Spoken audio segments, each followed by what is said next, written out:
In today's episode, I want to unpack how do you handle the price objection when someone says your prices are too high. Now, if you're doing high ticket sales or if you're doing on the phone close or webinar or you name it, you're going to have to overcome objections. And I want to show you 3 simple ways to do it. I'm on a mission to teach coaches and entrepreneurs how to make more, work less, hire their funnel, and let the funnel do the work. If you're ready, join me on Monetize with Marcus podcast. All right. Welcome back to Monetize with Marcus podcast. Now, in today's episode, we are dealing with this whole price objection. There is always going to be someone that has a hard time associating the value to your price. And you might hear that notorious thing, well, that's a little more. They might not say your price is too high. You know, they might say, that's a little more than I expected to pay. Or they might, that's a little steep. Or the worst one is, well, let me just think through it and follow back up with you. Trust me, they're not following back up. Like, you do not pass go, do not collect. Hey, listen, if you're expecting to pay a bill with the money of the person who said they're going to follow back up, you're going to be late for that bill.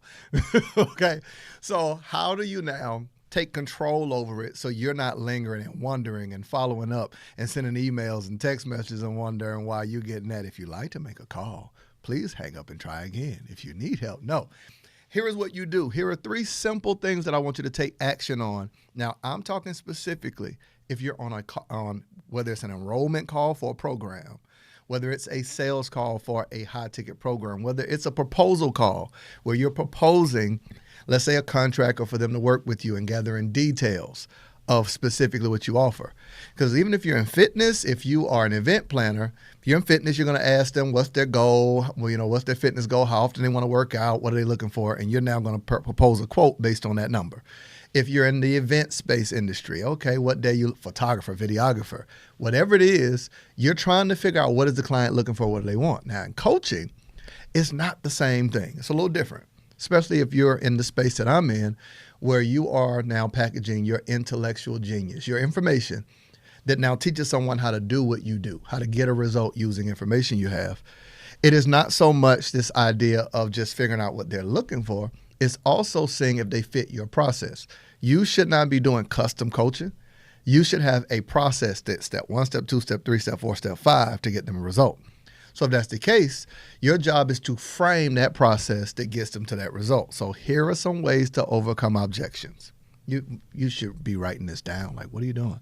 Like, you're at your job, you're in your headphones, you're on the treadmill. I'm proud of you for working out, but you're going to want to write this down. All right? You ready? All right, here we go. Here's the first thing you want to do. If someone says, you told them the details of the program. Here's an example, all right? I'm going to be the caller and you. So the caller says, so can you just tell me how much it costs? Here you go. Well, I mean, it'll only be $3,000. Oh, that's a little higher than I expected to spend. Now, here's where you can make or break your sale. You're going to probably say, well, yeah, I can understand that. Don't do that. Don't do that. Don't agree. Because you wouldn't have priced it at $3,000 if you thought that it was too high, right? So instead, here's what you got to do. The number one thing you're going to do is isolate the objection. Isolate the objection. You want to make sure, is it really just money and price, or is it something else? Is it that the person doesn't see the value? Is it that they don't have the resources to make the investment, or they don't see how they can make the money back? You got to figure this out. Is it an informational gap? Like they feel like they need to know a little more or do a little more before they're ready for it. Is it intimidation? Is it limited belief that they just don't believe in themselves? You got to figure that out and isolate it, because this determines whether you convert the sale. So if you know it's $3,000 to get them X result, and that person feels like the program is worth it, but I'm afraid I don't know enough. I'm afraid that it's 5 weeks. It's a group setting. Some people are afraid of showing what they don't know. So they feel like it's not the program. They're just intimidated by the opportunity, or they're impressed by you. Like they actually found you impressive. They learned your information, and they like, let's say with I don't want Marcus to know I don't know how to grow my business or this, and this, right? So you isolate it. Here's how you do it. Let me ask this. I'm going to just throw a name. Let me ask this, Sharon.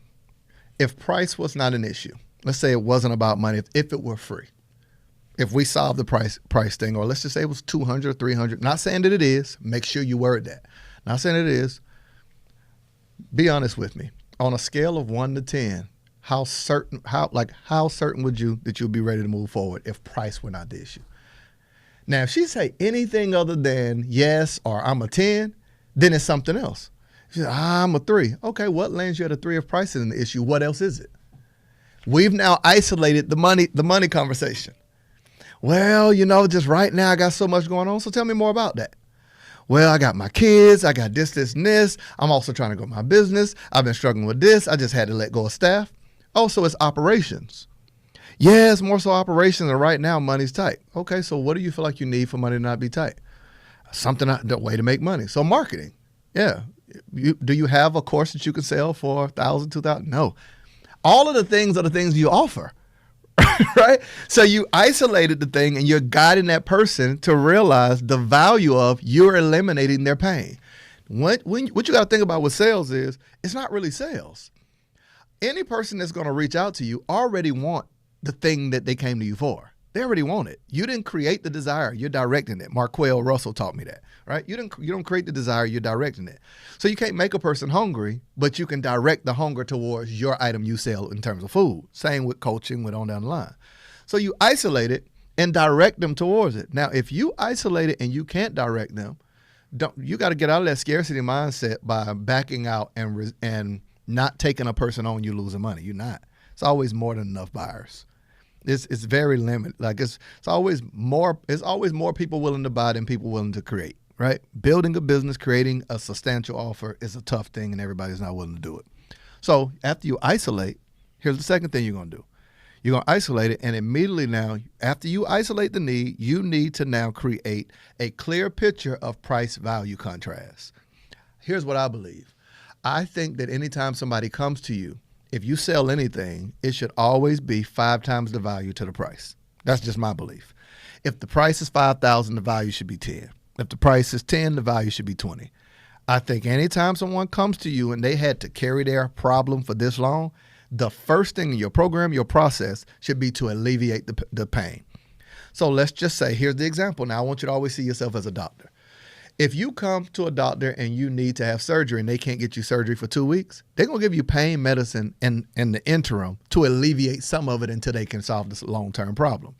In your business model, there should be some prescription for immediate alleviation, but also an assessment to tell them this ain't going to solve the problem altogether. But when we start, we'll be able to do this, this, this, and this. That's price value contrast. Person can clearly see how you're going to alleviate the pain. They can see the value of how it gets them there. But here's the immediate. You're the expert. And the third thing. Here's the third thing. Oh, man, this is so good. Here's the third thing I want you to do. You've isolated. You've done price value contrast, and you stacked the value to make sure that you got 5 times the value to the price. 5 times the value to the price. I'm going to say it one more time. 5 times the value to the price. Third thing that you're going to do. The person still has an objection. You want to clearly map out to them where they were before they came to you and get them to answer. Let's just say we don't move forward with this, ma'am, sir. I want to make sure you're not stuck. What are some things you're going to do to get you to blank that you said you wanted? So a person said they want to get to $10,000. They're currently at 2. I get it. I understand that right now, investing $3,000 is not something that you're currently able to do. Don't feel bad about that. Here's what I want to know, because I want to make sure that a year from now you're not stuck or in the same place. What are some things you're going to do once we get off of this call? Just want to know to see if I can offer some value to you to get you the result. Now, if the person can't answer what they're going to do, you just clearly mapped out to them that they're going to be in the same place a year from now. They're going to be in the same pain. You isolate it, you position your price and value, and now you've shown them that they don't have the answer to what they will do next. Then this is where you enter in as a knight in shining armor and say, do you mind if I offer you some coaching surrounding that? Person says, yes. I would suggest that you don't just continue to do what you're doing, because that's what got you here and what led to this call. You mentioned in the call, blank, blank, blank, blank, and you wanted blank, blank, blank, blank. So let me ask this. From a creative standpoint, let's just say it's $3,000. This is where you begin to make suggestions of how they can come up with it. Some of our clients like to just slap $3,000 on a credit card and just make payments each month. Much like how you pay a light bill or an electric bill, you can now finance your expenses and allow yourself the opportunity. On $3,000, you're looking at about $100 a month on a credit card. Now, some people don't have credit cards, so what they like to do is this is where you come up with funding and finance solutions, because they told you in the first objection that it was the money thing. But you just now came up with ways that they can get access to the money. If you've done all of this and they still say no, you keep your solution, let them keep their problem, and pronounce a benediction. May the Lord watch between me and thee while we're absent one from another. I'm sorry, I'm a church guy, right? Because you've done everything that you could to try to help them. And at this point, do you realize that what I just gave you was never a sale? It was guiding someone to how they can solve their problem. This has been another episode of Monetize with Marcus podcast. I hope that this helps you in overcoming that price objection and closing more sales in your business, aka monetizing. I'll see you in the next episode.